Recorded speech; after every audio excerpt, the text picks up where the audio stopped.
سپاہی کی بیٹی، یہ ہمارا آج 7ویں کلاس کا 13واں سبق ہے جو اسٹارٹ کرنے جا رہے ہیں۔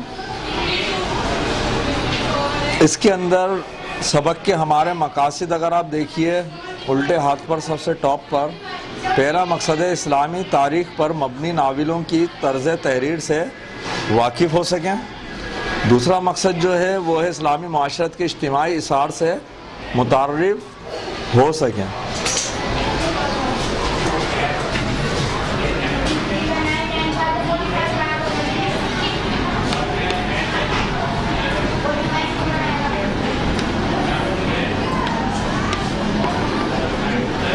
اجتماعی اثار، اثار کیا ہوتا ہے؟ کوئی بچہ مجھے بتائے گا؟ ہم لوگوں نے ابھی اسلامیات میں پڑھا تھا، مجھے یاد ہے جی، اپنی ضرورت کو چھوڑ کر ویری گڈ،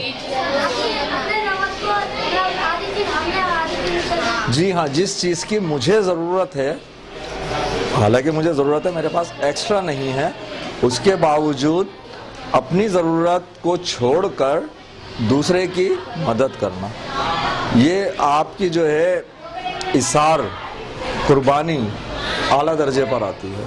اجتماعی اثار ایک تو یہ ہوتا ہے میں انڈیویجولی کر رہا ہوں، جس چیز کی مجھے ضرورت ہے پرسنلی، یا جو اکیلا میں فرد واحد میں کر رہا ہوں، مجھے ضرورت ہے میں دے رہا ہوں، لیکن ایک پوری قوم اثار کرتی ہے۔ اکثر ملک وغیرہ پہ جب آفات آ جاتی ہیں تو پوری قوم اپنی ضروریات بھی چھوڑ کر لوگوں کی مدد کر رہی ہوتی ہے، چندہ دے رہی ہوتی ہے، اگر بارڈر پہ ضرورت ہے فوج کے لیے فوج کی مدد کر رہی ہوتی ہے، کسی ملک پر اگر ملک کے کسی حصے میں کوئی آفت آ گئی ہے، کوئی سونامی آ گیا ہے، کوئی بڑا زلزلہ جس سے بہت تباہی پھیلی ہوئی ہے، اس وقت اپنی ضرورت چھوڑ کر کیا کرتے ہیں؟ مدد کر رہے ہوتے ہیں۔ اجتماعی اثار یہ ہوتا ہے۔ تحریر پر ذاتی رائے دے سکیں اور مماثلت تلاش کر سکیں۔ آخر میں کچھ مشق دی ہوئی ہے اس کی، وہ ایسی ہے کہ وہ حصہ بھی پڑھنا ہے اور یہ پڑھنا ہے، یہ تو ہم پڑھ رہے ہیں ابھی، پھر وہ پڑھیں گے اور اس میں دیکھیں گے اس میں کیا کیا چیزیں ایک دوسرے سے میل کھاتی ہیں، مماثلت ہے اس میں۔ ماضی استمراری اور اس کی گردان سیکھ سکیں، یہ کام ہمارا جو ہے قواعد نامے میں، گرامر میں، جب ہم اسے سیکھیں گے۔ آپ کو پڑھنے کے دوران کیا کرنا ہے؟ پینسل لے لیجئے، تمام کرداروں کے ناموں کے نیچے خط کھینچنا ہے، جتنے بھی کردار آئیں گے اس کے نیچے لائن انڈر لائن کر دیں گے اس کو۔ کردار جیسے یہاں پر سریا ہے، طاہر ہے، جو شخص بھی اس میں لوگوں کے نام آ رہے ہیں وہ کردار ہیں، صحیح ہے۔ پھر اس کے بعد دوسرا جو دیا ہوا ہے انہوں نے، وہ کیا دیا ہے؟ وہ ہے فیصلہ کیجئے کہ یہ واقعہ کہاں پیش آ رہا ہے۔ واقعہ تو ابھی ہم پڑھیں گے، لیکن یہاں 3 باتیں دی ہوئی ہیں انہوں نے۔ دیکھیں پہلے جو دیے وہ ہے بغداد میں تاتاریوں کے حملے سے پہلے۔ تاتاری چنگیز خان کی قوم، چنگیز خان تھا، ملک اسے پوری دنیا فتح کرنے کا شوق تھا، اور وہ حملے کرتا ہوا، جنگیں جیتتا ہوا، ملک اور علاقے فتح کرتا ہوا چلا آ رہا تھا۔ تو یہ کہہ رہے ہیں ان کے حملے سے پہلے کا یہ واقعہ ہے اگر آپ دیکھ رہے ہیں۔ دوسرا انہوں نے دیا ہے بلخ کے راستے میں قافلے کے کسی پڑاؤ پر، بلخ جگہ کا نام ہے، وہاں پر کیا راستے میں کہیں ٹھہراؤ تھا فوج کا، اس جگہ یہ واقعہ جو لکھا گیا ہے وہاں پیش آیا ہے۔ یہ تیسرا آپشن جو انہوں نے دیا ہے وہ ہے عرب کے راستے میں کسی صحرا میں، عرب کے راستے سے یہ لوگ جو ہیں گزرے ہیں، کیا وہاں کسی صحرا کے بیچ کا یہ واقعہ ہے؟ یہ پڑھنے کے بعد آپ کو فیصلہ کرنا، اور ان 3 میں سے کوئی ایک آپشن ہوگا جو صحیح ہوگا، اسے آپ نے یس کر دینا، ٹھیک ہے۔ سبق شروع ہو رہا ہے۔ تھوڑی دیر بعد سریا نے نماز کے بعد ہاتھ اٹھائے۔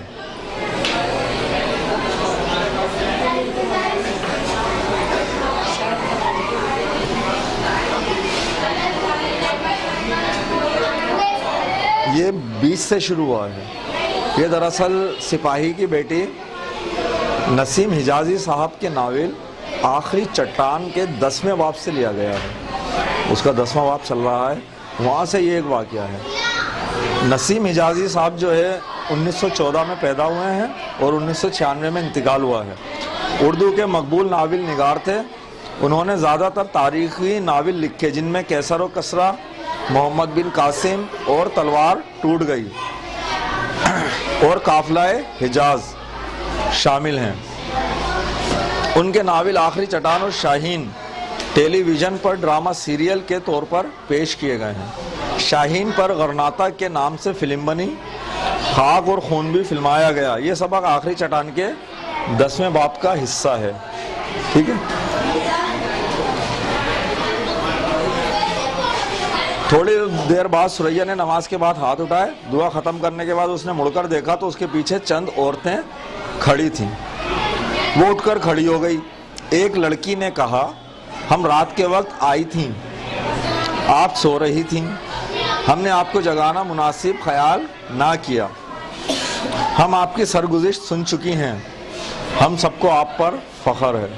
ابھی یہ پیچھے کوئی کارنامہ ہوا ہے, کوئی بڑی بات ہوئی ہے. سریا نے جواب دیا آپ کی حوصلہ افزائی کا شکریہ, لیکن یہ کوئی بہت بڑا کارنامہ نہ تھا.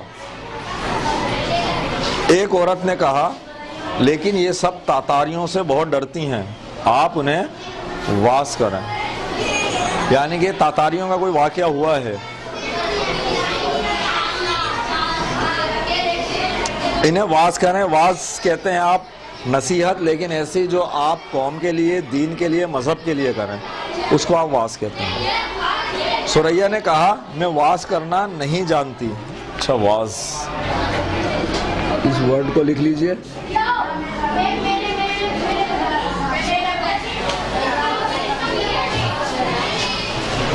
میں واز کرنا نہیں جانتی, میں بھی آپ میں سے ایک ہوں. بہرحال میں آپ کی خواہش رد نہیں کر سکتی, آپ تشریف رکھیں. خواتین بیٹھ گئیں. ایک لڑکی نے کہا ذرا ٹھہریے, میں سب کو بلا لاتی ہوں. وہ یہ کہہ کر خیمے سے باہر نکل گئی اور تھوڑی دیر بعد یہ وسیع خیمہ عورتوں سے کھچا کھچ بھر گیا. کھچا کھچ بھر جانا جہاں پر تل دھرنے کی جگہ نہ ہو, پاؤں رکھنے کی جگہ نہ ہو, ایک سے مل کر, ایک سے جڑ کر, ایک زبردستی گھس کر کھڑا ہوا ہو. سریا نے ہچکچاتے ہوئے اپنی تقریر شروع کی. میری مصیبت زدہ بہنوں, گزشتہ صدیوں میں دختران اسلام پر ایسا نازک وقت کبھی نہیں آیا.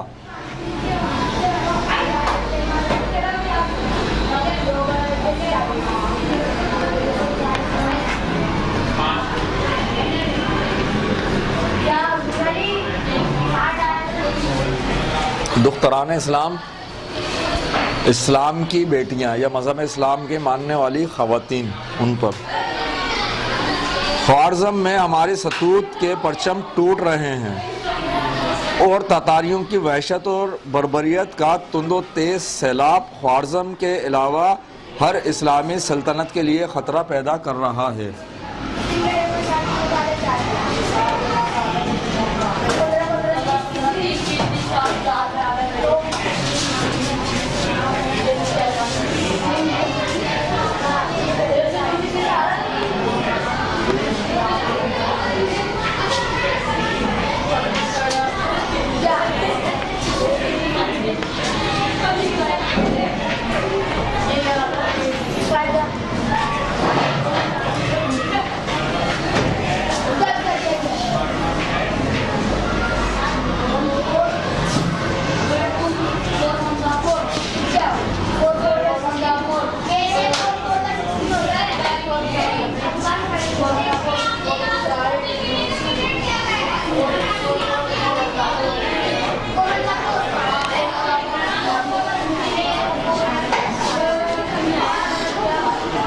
تند و تیز سیلاب, ستوت کے پرچم, روب و دبدبا, شان و شوکت. ستوت کیسا کہتے ہیں آپ؟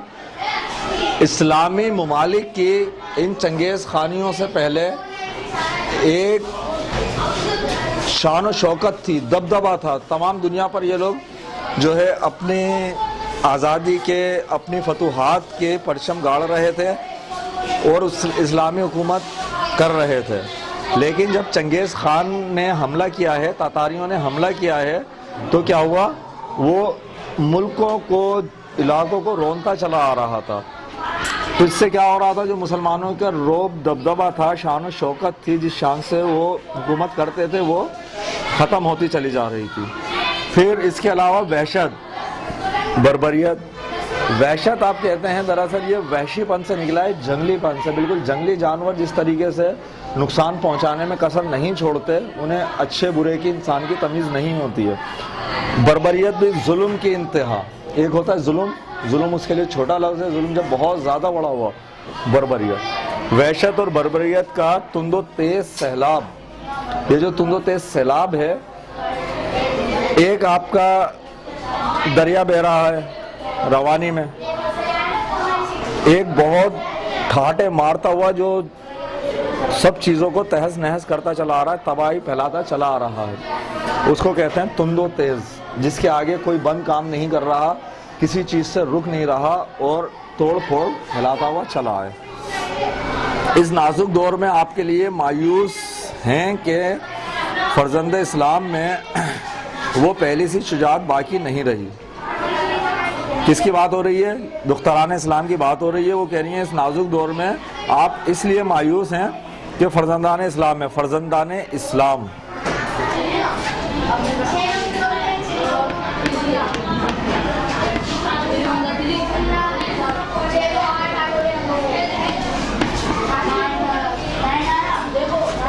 اسلام کے بیٹے یا مذہب اسلام کو ماننے والے جو بیٹے ہیں, مرد حضرات ہیں, ان کی بات ہو رہی ہے.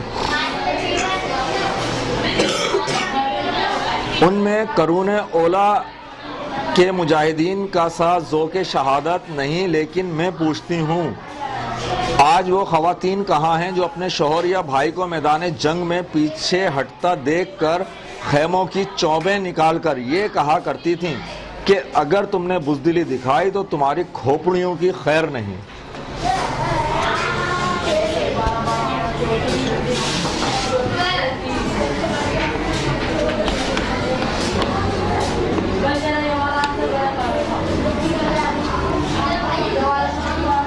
اور کیا تھا؟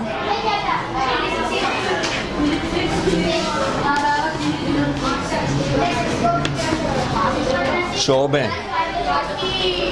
قرون اولا اسلام کا ابتدائی دور. انہوں نے مثال کس چیز کی دی ہے جو سریا ہیں کہ میں آپ سے یہ پوچھ رہی ہوں, آپ یہ تو کہہ رہی ہو فرزندان اسلام جو ہیں ان کے اندر وہ پہلے سا ذوق شہادت نہیں ہے, لیکن آپ یہ بتاؤ کہ آپ میں وہ جذبہ موجود ہے جو اس وقت کی خواتین میں تھا کہ اگر جنگ سے ان کا بھائی, بیٹا, شوہر, باپ اگر کوئی بھاگتا تھا. یہ جو انہوں نے مثال دی ہے یہ دی ہے حضرت خالد بن ولید کے دور سے. اس ٹائم میں ایسا ہوا تھا جب فوج کی جو بند کریں سے یہاں جو قرون اولا کے مجاہدین کے سے ذوق شہادت کی بات میں اس نے پوچھا ہے. خالد بن ولید کے دور کی مثال ہے جس وقت وہاں پر مسلمانوں کی تعداد کم تھی اور مسلمان سپاہیوں نے پیچھے ہٹنا شروع کر دیا تھا, تو وہاں کی جو خواتین تھیں انہوں نے اپنے جو خیمے لگاتے ہیں نا, جس طریقے سے آپ آج تمبو لگاتے ہیں, ٹینٹ لگاتے ہیں, شامیانہ لگاتے ہیں, اس کے اندر آپ کیلے گاڑ کے اس پہ رسی باندھتے ہیں, اسے کہتے ہیں چوبیں. لکڑی وغیرہ کی بھی ٹھوک دیتے ہیں, اس کو چوبیں کہتے ہیں, کیلوں کو. تو انہوں لوگوں نے خواتین نے کیا کیا تھا کہ جو لوگ پلٹ کر آ رہے تھے انہوں نے چوبیں نکال لی تھی اور کہا تھا کہ وہاں پر تو شاید تم لوگ بچ جاؤ گے, لڑو گے تو, لیکن یہاں پر اگر تم لوگ واپس آئے تو ہم انہی چوبوں سے تمہاری کھوپڑیاں توڑ دیں گے. تو کیا ہوا تھا, وہ مرد حضرات جو واپس آ رہے تھے وہ واپس میدان جنگ کی طرف پلٹ گئے تھے اور اس میدان کا نقشہ پلٹ گیا تھا. وہ جنگ جیتی بھی تھی, وہ جنگ جیت لی تھی مسلمانوں نے. یہ اسی واقعے کا کہ انہوں نے جو ہے یہاں پر مثال دی ہے کہ بجائے اس کے کہ ہم دوسروں کو سامنے اپنے جو مرد ہیں ان کو الزام دیں, ہم میں بھی تو وہ ذوق شہادت اور اپنے شوہر کو, بیٹے کو, بھائی کو, باپ کو جنگ پر بھیجنے کا جذبہ موجود نہیں رہا ہے. سریا کی آواز خیمے سے باہر دور دور تک جا رہی تھی. طاہر اور تیمور ملک کے علاوہ باقی سپاہی اور افسر ایک دوسرے کا اشارہ پا کر خیمے سے باہر جمع ہو چکے تھے. بعض دم بخود کھڑے تھے اور بعض پر رکت طاری ہو رہی تھی. دم بخود بالکل گم سم کھڑے ہو گئے ہیں کہ یہ جو ہے اندر جو لڑکی ہے عورت جو بول رہی ہے اس سے حیران تھے بالکل، اور رکت تاریوں نا رونا، بالکل کوئی رونا شروع ہو جانا یا رونے کی بالکل کیفیت ہو جانا، آنسو بھرے ہوئے ہوں، گلا رن گیا ہو، آواز نہ نکل رہی ہے، یہ کنڈیشن، یہ حالت ان لوگوں کی ہو گئی تھی۔ سریا کے خاموش ہو جانے پر تیمور ملک نے باہر سے بلند آواز میں کہا، محترم خاتون، آپ کے بہت سے بھائی باہر کھڑے ہیں، ان میں سے بعض ایسے ہیں جن پر تاتاریوں کا نام سن کر دہشت طاری ہو جاتی ہے، آپ انہیں بھی حوصلہ دیں۔ سریا نے کانپتی ہوئی آواز میں جواب دیا، جو تاتاریوں سے ڈرتے ہیں میں انہیں اپنا بھائی کہنے کے لیے تیار نہیں، اگر انہوں نے اپنے فرض میں کوتاہی کی تو ہم اپنے کنگن اتار کر، جو ہاتھ کی چوڑیاں ہوتی ہیں، کنگن اتار کر انہیں پہنا دیں گی اور ان کی زنگ آلود تلواریں اٹھا کر تاتاریوں کے سامنے سینہ سپر ہو جائیں گی۔ یہ یہاں جو زنگ آلود تلوار کا کہا گیا ہے، یہ دراصل تلوار سے یہ مراد نہیں کہ تلواریں جو جس سے وہ لڑ رہے تھے اس پہ زنگ آئی ہوئی تھی، جی نہیں، بلکہ وہ تلوار جو میدان میں کام نہ کر سکے اس کو کہتے ہیں زنگ آلود تلوار۔ اور کیونکہ اگر ان مردوں نے حوصلہ ہارا ہوگا تو ان کی تلوار بالکل بیکار ہوگی، ایسے جیسے زنگ آلود ہوتی ہے، تو وہ کہہ رہی ہیں ہم وہی زنگ آلود تلواریں اٹھا کر دشمن کے سامنے۔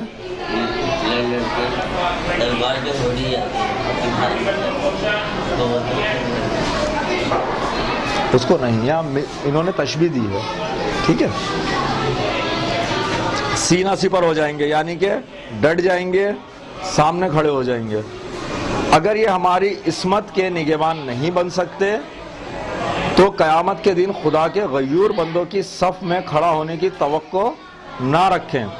دختران اسلام اگر اس دن کسی کو بھائی کہیں گی تو وہ محمد بن قاسم جیسا مجاہد ہوگا جس نے اپنی قوم کی ایک بیٹی کی عصمت بچانے کے لیے 17 سال کی عمر میں ایک ملک فتح کیا تھا۔ سریا نے تقریر ختم کی تو خواتین آگے بڑھ کر اس کے گلے سے لپٹ رہی تھیں اور خیمے سے باہر تیمور ملک طاہر بن یوسف سے کہہ رہا تھا، جب تک ہماری قوم میں ایسی لڑکیاں موجود ہیں ہم اسلام کے دشمنوں کے ساتھ صدیوں تک جنگ کرنے کے بعد بھی ہار نہیں مانیں گے۔ طاہر، تم خوش نصیب ہو، میں دعا کرتا ہوں کہ تمہاری زندگی کے راستے بلخ پہنچ کر ایک دوسرے سے جدا نہ ہو جائیں۔ اپنے بلند ارادوں کی تکمیل کے لیے تمہیں جس ساتھی کی ضرورت تھی وہ تمہیں مل گیا ہے، اسے ہمیشہ کے لیے اپنا لو۔ اس کا پس منظر کیا تھا، یہ دونوں کہاں جا رہے تھے، کہاں سے آئی، یہ ابھی ہم اس کے خلاصے کے اندر بیان کرتے ہیں۔